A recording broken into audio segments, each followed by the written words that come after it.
Mohon bantuan subscribe, like, dan komennya kakak sekalian, agar channel ini bisa bertumbuh sehingga Mimin semakin semangat. Terima kasih banyak, semoga terhibur. Bab 41, Malvin benar-benar marah. Bagaimanapun, dia telah menunggu Helen selama bertahun-tahun. Selain itu, dilihat dari sikap orang tua Helen pada hari itu, mereka sepertinya sangat menyetujui pernikahan dirinya dengan Helen. Namun, sekarang dia malah melihat Helen sedang berbelanja bersama pria lain, bagaimana mungkin dia tidak marah? Helen berjalan keluar dengan mengenakan gaun yang indah. Pada saat ini, Helen tidak lagi memakai seragam pengantar makanan. Sosoknya pun menjadi tampak semakin memukau, bahkan membuat Ravindra menjadi terpesona. Di dalam kecantikan Helen, tampak pula kesan anggun yang luar biasa. Seakan-akan dirinya adalah sesosok dewi yang memancarkan aura yang tak akan pudar. Mungkin karena sudah menjadi seorang ibu, dia pun terlihat lebih feminin. Bagaimana? Apakah cantik? Saat menyadari bahwa Ravindra menatapnya, Helen pun merasa agak malu. Dengan pipinya yang sedikit memerah, dia bertanya pada Ravindra.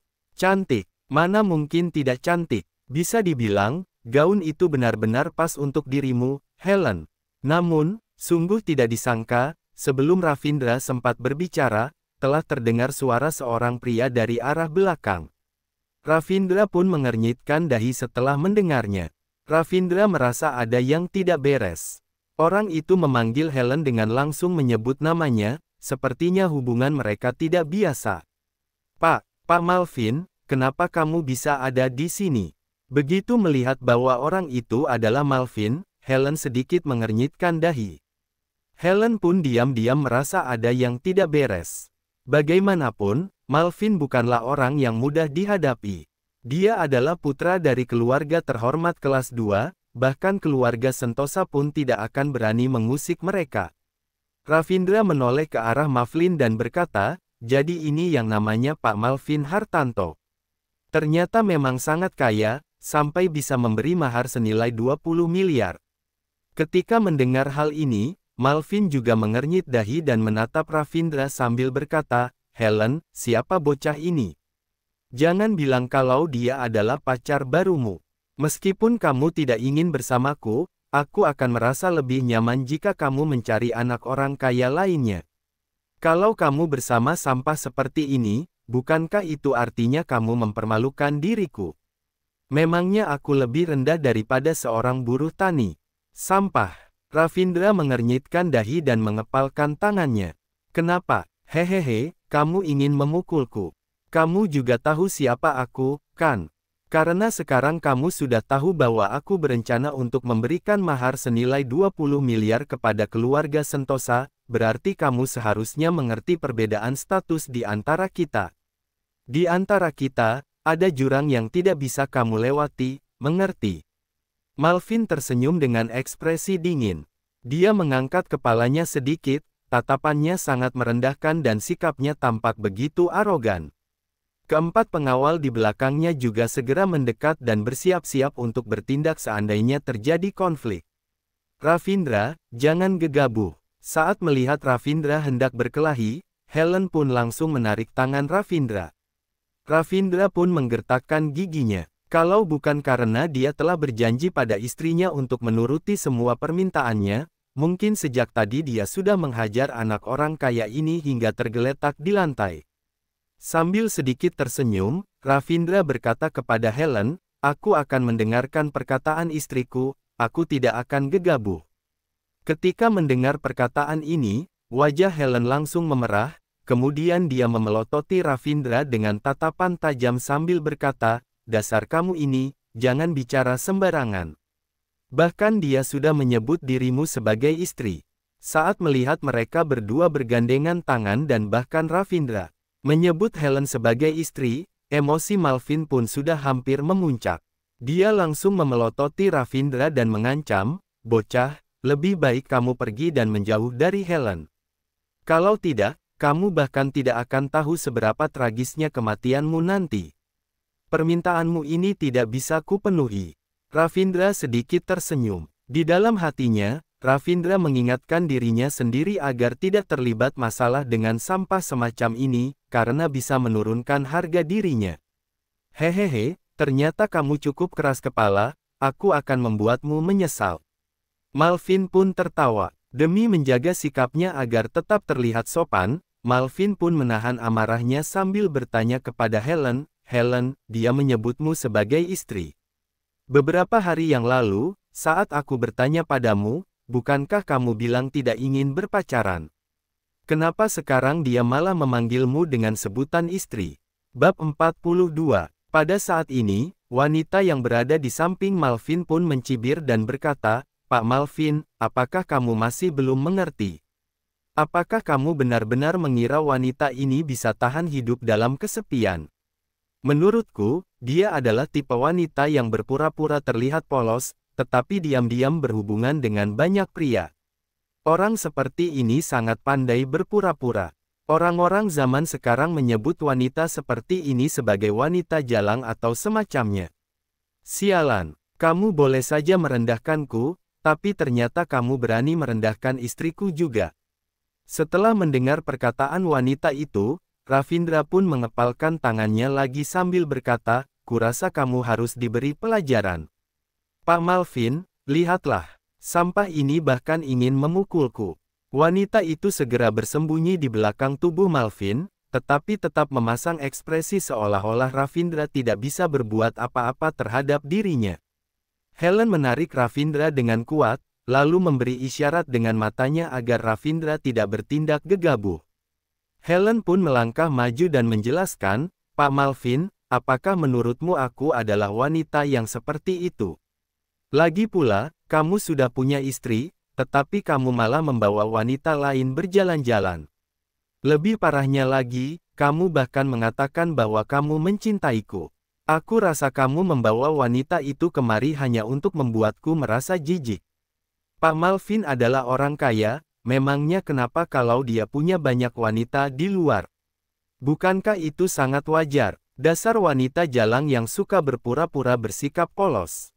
Kamu berhubungan dengan orang lain, tetapi masih menggantung cinta Pak Malvin, untuk apa kamu berpura-pura begitu? Begitu mendengarnya, wanita itu seakan langsung berubah menjadi seekor serigala yang menggigit Helen dengan liar. Plak, namun, yang mengejutkan adalah Malvin ternyata malah menamparnya. Sialan, kalau tidak bisa bicara, lebih baik kamu diam saja. Memangnya aku tidak tahu Helen itu wanita seperti apa? Bagaimana mungkin wanita sepertimu bisa dibandingkan dengannya? Seru Malvin. Pak Malvin, aku. Wanita itu menutupi wajahnya dengan tangan. Meskipun perasaannya sekarang menjadi sangat terpukul, tetapi dia tidak berani berbicara sembarangan lagi. Enyahlah dari sini. Malvin langsung menunjuk ke arah luar sambil berkata, mulai sekarang, menghilanglah dari hadapanku. Dengan perasaan sangat marah, wanita itu memelototi Helen dengan sorot mata yang kejam, lalu berbalik badan dan pergi. Beberapa staf wanita di toko itu pun sangat terkejut. Mereka hanya berdiri dan melihat dari jauh tanpa tahu harus berbuat apa. Bagaimanapun, orang seperti Pak Malvin memang sering membawa wanita cantik berjalan-jalan. Semua orang mengenalnya. Sesekali dia menepuk bokong pegawai wanita yang cantik. Dia pun bisa langsung membelanjakan uang beberapa juta rupiah dengan mudahnya. Oleh karena itu, jangankan membuat keributan di dalam toko, andai kata Malvin menghancurkan toko ini pun, mereka juga tidak berani mengatakan apa-apa. Setelah wanita itu pergi, Malvin mengangkat kedua tangannya ke samping, lalu menarik-narik kerah bajunya sendiri dan berkata kepada Helen, Helen, kamu bukanlah wanita seperti yang dikatakannya itu, kamu bukan wanita sembarangan. Jadi mengatakan kepadaku, siapa pria ini? Hari ini kamu harus memberikanku penjelasan kepadaku. Kalau kamu tidak memberikan penjelasan kepadaku, aku akan menyuruh anak buahku mematahkan kaki bocah ini. Hanya dengan mengandalkan beberapa anak buahmu ini. Setelah mendengar perkataan itu, Ravindra malah tersenyum menghina. Meskipun orang-orang itu adalah para ahli bela diri, di mata Ravindra, mereka tetap terlihat lemah seperti semut. Kamu cari mati, ya. Ketika mendengar perkataan Ravindra, para pengawal langsung merasa tidak senang. Mereka bukanlah orang biasa. Orang yang bisa menjadi pengawal pribadi Malvin tentu saja memiliki kemampuan yang tidak perlu diragukan lagi. Hari ini mereka malah direndahkan oleh seorang buruh tani. Pak Malvin, sebaiknya kamu lupakan saja aku. Dia adalah suamiku dan ayahnya Yuni. Sambil tersenyum, Helen menggenggam tangan Ravindra dan berkata dengan tegas, dia telah keluar dari penjara lebih awal. Aku hanya ingin keluarga kami bisa hidup dengan damai di masa depan, aku harap kamu tidak menggangguku lagi. Dia adalah ayah dari anak haram itu. Pria liar itu adalah ayahnya. Setelah mendengarkan perkataan Helen, Malvin merasa seperti tersambar petir. Bocah ini adalah orang yang paling dia benci, sekarang bocah ini ternyata berdiri di hadapannya. Bab 43. Dasar sialan. Kemarahan Ravindra sudah memuncak. Dia masih bisa menahan diri ketika orang lain menghinanya. Namun, ketika seseorang menghina putrinya, dia pun tidak tahan lagi.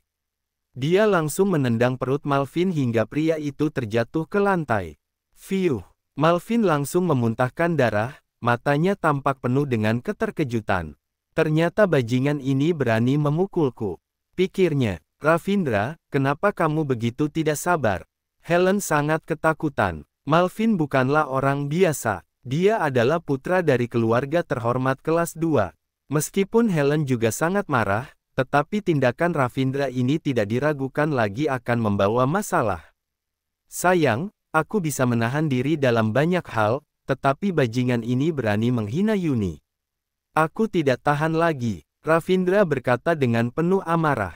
Kenapa masih diam saja? Ayo hajar dia. Malvin bangkit berdiri dengan susah payah, lalu berkata dengan ekspresi yang sadis. Ibu, aku takut. Ketika melihat situasi ini, Yuni pun benar-benar terkejut dan buru-buru memeluk paha Helen. Melihat putrinya ketakutan, Ravindra pun merasa sedikit menyesal. Meskipun memukul orang dapat membuat dirinya merasa cukup puas, tetapi tindakannya itu ternyata telah membuat putrinya ketakutan. Ini bukanlah hal yang baik. Namun, pada saat ini, keempat pengawal itu sudah menyerang. Tinjuan mereka sangat ganas. Terlihat jelas bahwa mereka semua sangat terlatih. Ravindra pun tidak mungkin tidak menyerang balik. Buk. Dia berturut-turut menghantam mereka dengan tinjuan. Keempat pengawal itu bahkan tidak bisa menyentuh tubuhnya. Mereka langsung terjatuh ke lantai karena terkena pukulan Ravindra. Aduh! Keempat pengawal itu tergeletak di atas lantai sambil memegangi dada mereka. Dasar tak berguna, cepat berdiri dan hajar dia. Karena sangat terkejut dengan kehebatan Ravindra, Malvin pun berbicara sambil melangkah mundur. Pak, sepertinya tulang rusukku patah. Seorang pengawal berusaha bangkit berdiri dengan susah payah, lalu berkata sambil menggertakkan giginya. Benar, Pak, tulang rusukku juga patah. 3 pengawal lainnya juga mengatakan hal yang serupa. Sial, Malvin benar-benar tidak bisa berkata-kata. Dia tidak menyangka bahwa keempat pengawalnya yang merupakan ahli bela diri itu, ternyata tidak mampu mengalahkan satu orang. Bocah, kamu tunggu saja, masalah di antara kita belum selesai. Akhirnya, dalam kondisi kemarahannya yang masih memuncak, Malvin pun membawa para anak buahnya pergi dengan kondisi yang menyedihkan. Helen yang berdiri di belakang Ravindra juga tercengang. Dia tidak menyangka bahwa Ravindra menjadi begitu jago dalam bertarung. Hore, ayah menang. Hebat sekali. Ibu, ayah menang. Yuni yang awalnya masih ketakutan, tiba-tiba menjadi gembira lagi setelah melihat Ravindra mengalahkan Malvin dan para pengawalnya. Dia pun terus-menerus bertepuk tangan. Ravindra berjalan mendekat, lalu menggendong Yuni dengan penuh kasih sayang. Kemudian, dia mencium pipi putrinya yang tembam dan berkata, Yuni, apakah kamu tidak takut lagi? Yuni berkata dengan polos, aku takut kalau orang-orang jahat itu memukul ayah. Tapi aku tidak menyangka kalau ayahku begitu hebat. Orang-orang jahat itu bukanlah tandingan ayah. Setelah mendengar hal ini, Ravindra pun menghela napas lega, lalu berkata kepada Yuni, baguslah. Apakah Yuni mau menjadi sehebat ayah di masa depan? Mau. Yuni langsung menjawab. Ravindra tersenyum dan berkata, "Hehehe, baiklah. Nanti ketika kamu sudah besar, ayah akan mengajarimu bela diri dan berkultivasi, agar kamu menjadi sangat hebat, oke?" "Oke, bagus sekali. Yuni juga mau menjadi sehebat ayah." Yuni sangat gembira, wajahnya tampak tertawa berseri-seri. Helen yang berada di samping malah menatap ke arah Ravindra dengan kesal, lalu berkata, "Dasar kamu ini, kenapa mau mengajari anak perempuan untuk berkelahi?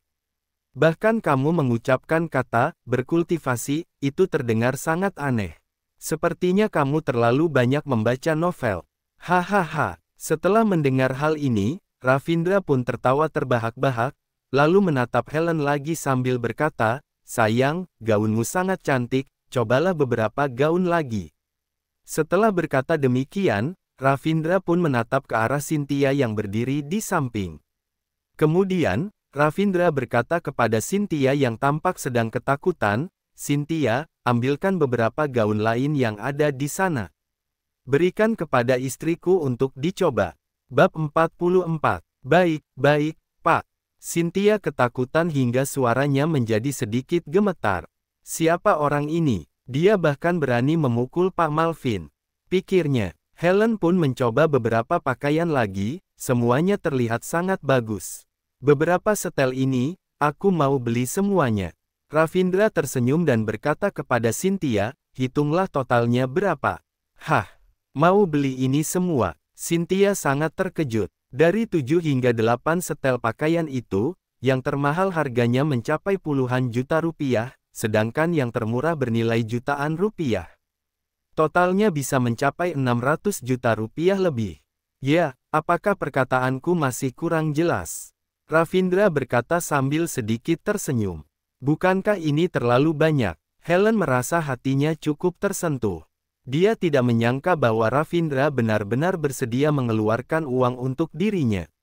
Namun, setelah hidup menderita selama 5 tahun, dia masih merasa bahwa ini terlalu mewah. Kalau tidak begini, bagaimana bisa disebut mengeluarkan uang yang banyak? Ravindra berkata sambil tersenyum. "Pak, totalnya adalah 596 juta rupiah setelah diskon." Setelah pergi untuk menghitung totalnya, Cynthia pun kembali lagi dan memberitahu Ravindra. "Oke, tolong bungkus semuanya." Sambil tersenyum, Ravindra berjalan ke arah kasir dengan membawa tas anyaman itu. Tidak mungkin, dia benar-benar membeli semuanya. Devi yang berdiri tidak jauh dari sana benar-benar tercengang. Dia sampai merasa ragu, jangan-jangan semua ini hanyalah mimpi. Seorang buruh tani yang mengenakan pakaian sempit dan membawa tas anyaman itu benar-benar ingin membeli pakaian seharga hampir 600 juta rupiah dengan begitu mudah. Perlu diketahui, transaksi besar ini seharusnya menjadi milik Devi. Komisi yang dapat diterimanya pun seharusnya tidak sedikit. Toko mereka menjual pakaian yang sangat mahal. Oleh karena itu, kadang-kadang mereka bisa menjual 1 atau 2 setel pakaian seharga jutaan rupiah dalam sehari saja, itu sudah cukup bagus. Gaun seharga puluhan juta itu bahkan belum tentu bisa terjual 1 setel pun dalam 1 atau 2 bulan. Namun, Ravindra ternyata membeli begitu banyak pakaian sekaligus dalam waktu yang singkat. Apakah dia benar-benar mampu membayarnya? 2 pegawai senior lainnya juga terkejut. Kali ini Cynthia benar-benar mendapatkan keuntungan besar. Ini adalah pertama kalinya Cynthia menangani transaksi sebesar itu, sehingga dia pun merasa sedikit gugup. Kemudian, dia langsung berkata mengikuti kebiasaannya, "Pak, apakah Bapak akan membayar dengan uang tunai, KRIS, atau dengan kartu?" Setelah selesai berbicara, Cynthia pun terdiam. Memangnya siapa yang mau membayar nominal sebesar itu dengan uang tunai? Tanya Cynthia kepada dirinya sendiri dalam hati. Namun, tidak disangka, Ravindra malah tersenyum sambil berkata, "Aku bayar dengan uang tunai." Ravindra langsung membuka tas anyamannya, ternyata di dalamnya ada setumpuk uang kertas berwarna merah yang semuanya telah diikat dengan nominal 20 juta rupiah. Dia menghitung 30 ikatan uang, lalu meletakkannya di atas meja kasir sambil berkata, 596 juta, kan? Ini totalnya 600 juta, sisanya anggap saja sebagai uang tip untukmu. Pelayananmu bagus, sikapmu juga bagus. Uang tip, Pak, ini terlalu banyak. Cynthia pun terkejut. Uang tip senilai 4 juta rupiah adalah sesuatu yang tidak pernah terpikirkan olehnya. Hahaha, itu tidak banyak. Ravindra tertawa terbahak-bahak sambil menutup resleting tas anyamannya, lalu dia mengambil kantong belanja. Setelah itu, dia berjalan menuju ke arah Helen dan Yuni yang sedang menunggu di depan pintu. Astaga Cynthia, kamu benar-benar beruntung. Kamu mendapatkan uang tip yang begitu besar. Kamu menjadi kaya. Cynthia, komisimu juga akan banyak.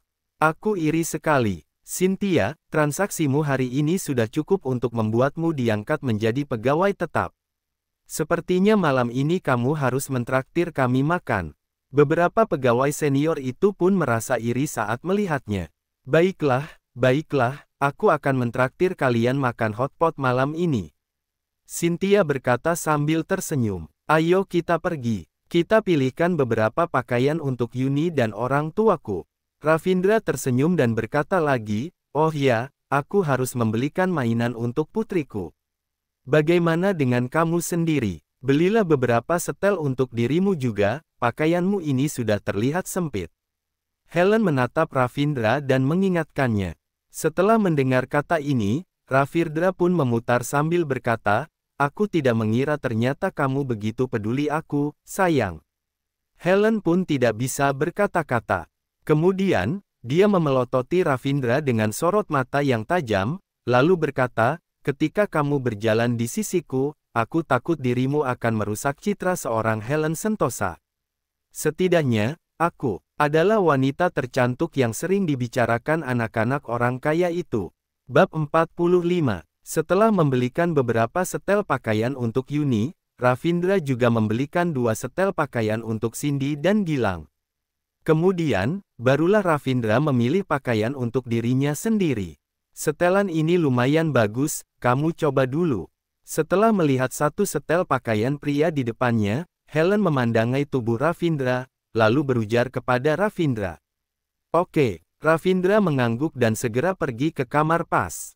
Setelah berjalan keluar, Helen tertegun sejenak.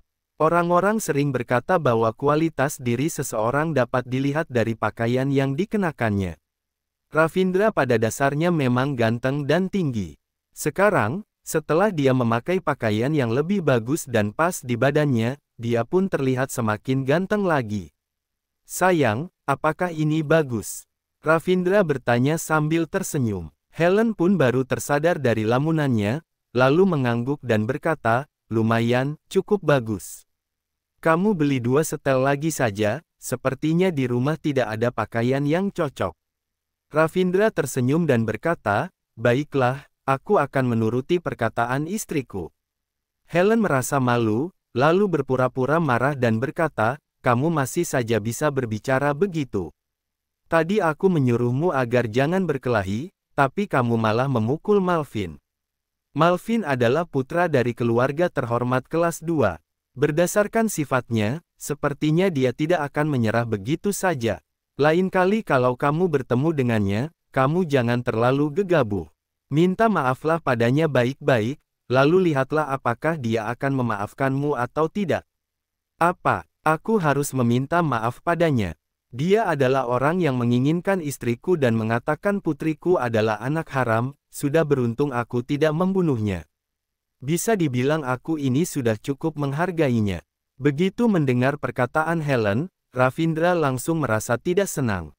Namun, ketika melihat wajah Helen menjadi muram dan tidak senang, Ravindra pun langsung tersenyum dan berkata, baik, selanjutnya aku akan berusaha menahan emosiku.